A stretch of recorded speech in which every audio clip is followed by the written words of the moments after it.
afternoon and thanks for joining us. I'm Judy Simpson. As we inch toward August, we're getting closer to what traditionally means the hottest days of the year.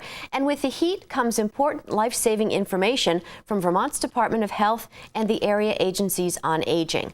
Last month, in two separate incidents, the untimely deaths of two elderly Vermonters were ruled heat-related. And while you may think it can't happen to you or someone that you love, the fact is that severe heat can be life-threatening. To learn more, we've called on two guests. Jared Ulmer is the Climate and Health Program Coordinator with the Vermont Department of Health, and Chris Shaw is an Information and Assistance Specialist with the Central Vermont Council on Aging. Thanks so much for coming in. Now, Jared, could you start off by talking about why Vermonters should be concerned about heat illnesses? Sure. Well, many people don't realize that hot weather is actually the #1 weather-related cause of death in the United States, and that happens more than for flooding or for tornadoes or lightning, for example. So in Vermont, we typically see about 1 death per year and about 80 emergency department visits that are related to hot weather. And something surprising that we learned when we looked back at about 10 years of Vermont data was that it only takes getting up to about the mid to upper 80s when we start seeing measurable health impacts in Vermont. And you can see the graphic on the screen shows that once we eclipse 87 is a number that we found pretty important. The heat-related emergency department visits start to really increase. We found that they were 8 times more likely on days that reached 87 or warmer as compared to cooler days between the months of May and September. Now, to some people, 87 degrees doesn't really sound that hot. Is there something unique about Vermonters that makes us more vulnerable to heat illnesses?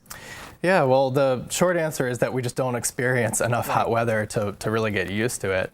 There's a lot of national data that shows that Northerners tend to experience heat illnesses at lower temperatures than do Southerners, and a couple of factors contribute to that. Our bodies don't have much of an opportunity to adjust to hot weather like we would if we were experiencing 90-degree days every day, like in some southern states.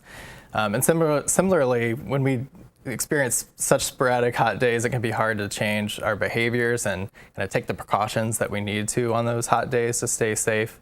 And also a lot of Vermonters, myself included, don't have air conditioning, so it can be really challenging to find relief on hot days. Right, down south, everything's air conditioned. That's right. So a 110-degree day in Phoenix doesn't matter too much if you stay inside in that air conditioning. So who's most at risk for heat illnesses? Yeah, there are a couple of different factors that contribute to risk. The first is just how much exposure you have to the heat. So certainly people that spend a lot of time outdoors, exerting themselves, outdoor workers, or even hobbyists tend to be at higher risk. People without air conditioning tend to be at higher risk. Certain people are simply more sensitive to hot weather. Older adults definitely fit in that category, as do young children. People that are overweight or have chronic medical conditions can be more sensitive, and people using drugs or alcohol or certain prescription medications can be more sensitive. And then there are other factors related to the resources that you have available, especially if you don't have air conditioning.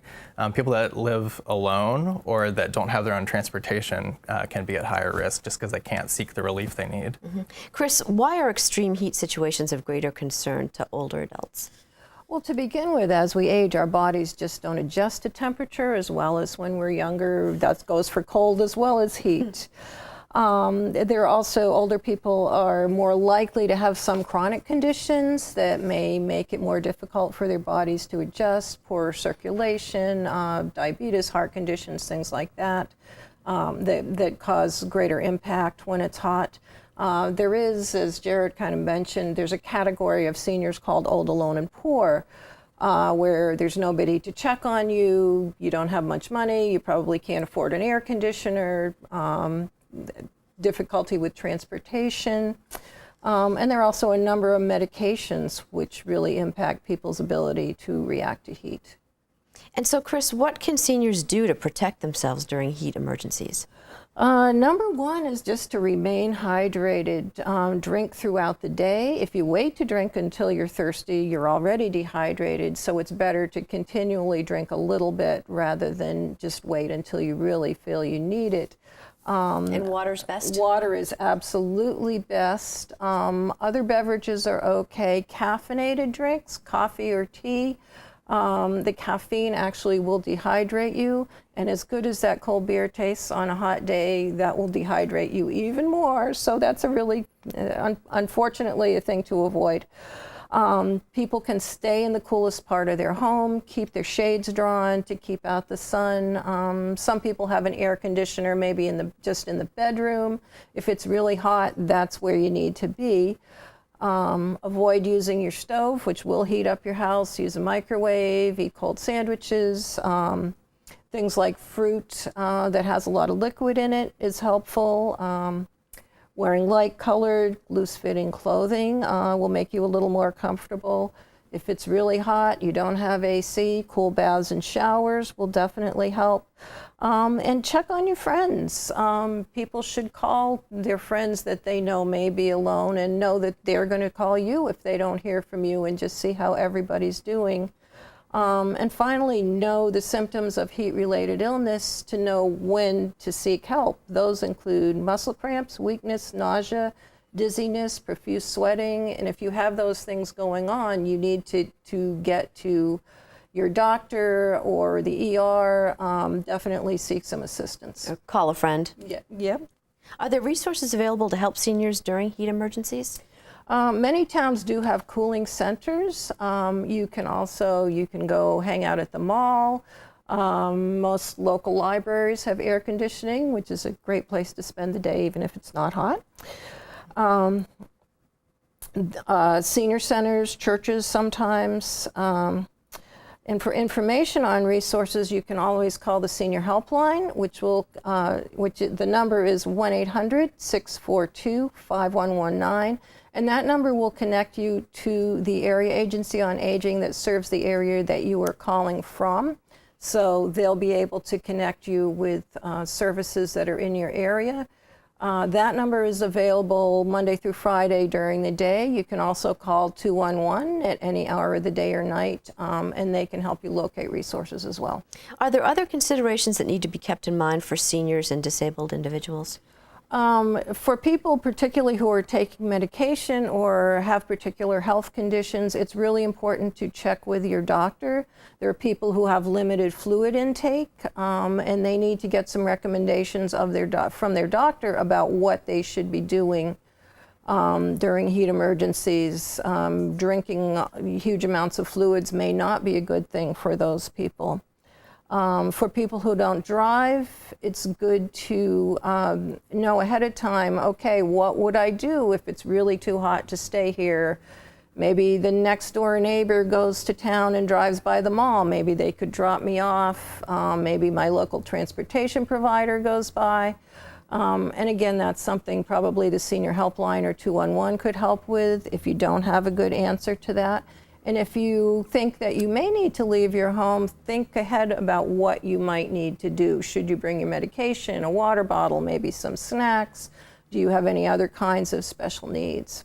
You know, we live in Vermont and we talk a lot about snow emergencies and cold weather emergencies, but it almost seems like now we should start planning ahead too for heat. Absolutely. And for any kind of emergency, you need to think about the same sorts of things, heat, cold. Now, how can friends and caregivers and family members help out? Well, it's definitely really important to check with your neighbors, your family, particularly if they're alone. Offer them a ride to a cooler place, invite somebody over. For caregivers, it may be good for you to check with a person's doctor to see, are there any special considerations? Is there something we should watch for? Do they need to limit their fluid intake? And know what resources are available if you have a person that you're concerned about, so that you'll be able to access help for them if they do need it. And so, Jared, your role at the Health Department involves identifying and responding to the health impacts of climate change in Vermont. Will climate change increase the risk for heat illnesses? Unfortunately, yes, and it really already is. We know Vermont's getting warmer. Summers today are about 2 degrees warmer on average than they were 50 years ago. And we've also seen over about the past 10 to 15 years that there's been a slow and steady increase in the number of heat-related illnesses and deaths. There's a graphic up now that shows a little bit of this trend that we expect into the future. Referring back to that 87-degree threshold I mentioned earlier, in the recent past, we've only had about 6 days a year that reach that 87-degree threshold, but by mid-century, we're expecting that to reach as many as 20 days a year, and by the end of the century, it could even be into the 30s. So it's really important to know that this is a risk today. It's going to increase in the future, and we really need to start thinking about what we can do to prepare now to reduce those risks. What are some of the things we can do? Yeah, there are a couple things that people can do. Certainly the first thing is just to acknowledge that hot weather is actually a risk factor in Vermont. It's hard to think about when we have so much cold weather during the year, but it is affecting people here. So acknowledging that risk is going to increase over time. That's sort of a first thing to do. Chris mentioned lots of great suggestions of what can be done to help keep yourself safe on hot days. So really learning those and putting those into practice when hot weather's in the forecast. Stay in tune to weather reports and news reports during the warm months.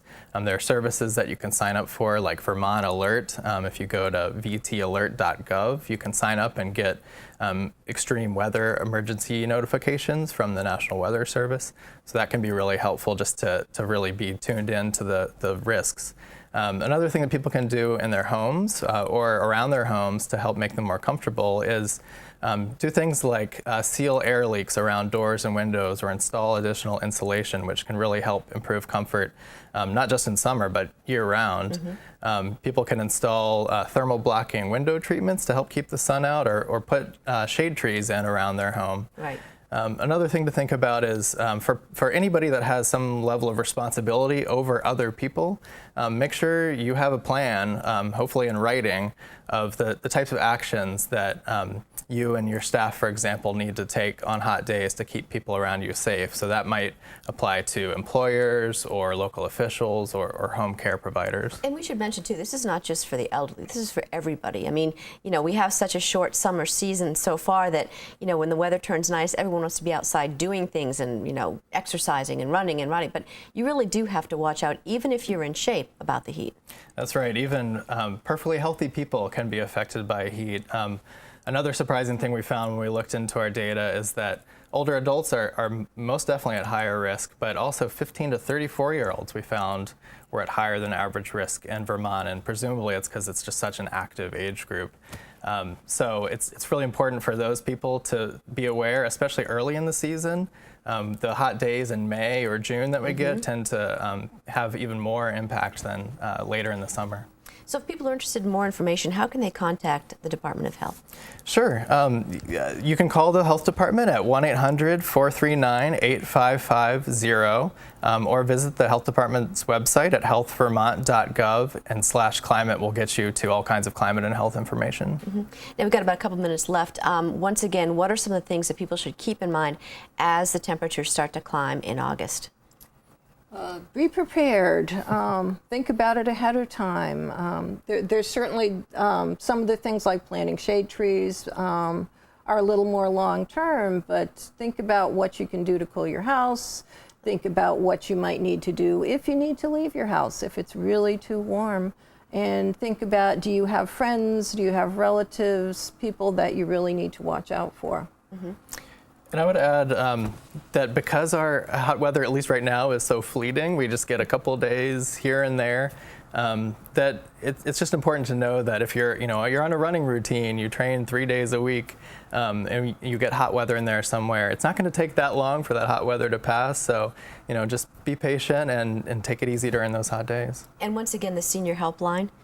Absolutely. 1-800-642-5119. All right. And I want to thank you both for joining us today. And even though we really enjoyed the warm temperatures, we have to really pace ourselves. That's right. Thank you. Thanks. That's our program for today. I'm Judy Simpson. We'll see you again next time on Across the Fence.